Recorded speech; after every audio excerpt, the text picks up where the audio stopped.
पहलगाम दहशतवादी हल्ल्याला 1 वर्ष पूर्ण झालं आणि या हल्ल्यामध्ये पुण्याच्या संगीता गणबोट यांनी त्यांच्या पतीला गमावलं। आजही या क्षणाची आठवण आली की त्यांचा अश्रूंचा बांध फुटतो। त्यांच्याशी संवाद साधलाय आमचे प्रतिनिधी चंद्रकांत फुंदे यांनी।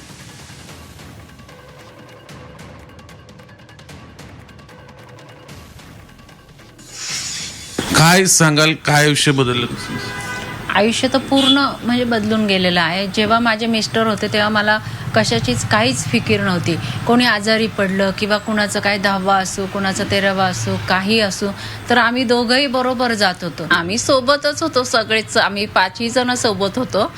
तर तो आमच्या समोर आला अतिरेकी आणि त्यांनी विचारलं की पहिलं जगदाळेंना आमच्या शेजारीच होते, इधर आ। तर जगदाळे उठून बाजूला त्याच्या समोर गेले, तर म्हटले की कलमा पडणे को आता है क्या? तर ते म्हटले की हो, माझा मित्र मुस्लिम आहे, मला कलमा वगैरे वाचता येतो, मी तुम्हाला बोलून दाखवतो, पण आम्हाला तुम्ही काहीच करू नका। आणि जगदाळेंच्या मिसेस पण म्हटल्या की तुम्ही का मारताय त्यांना, आम्ही काय केलंय म्हणून की तुम्ही आम्हाला मारताय?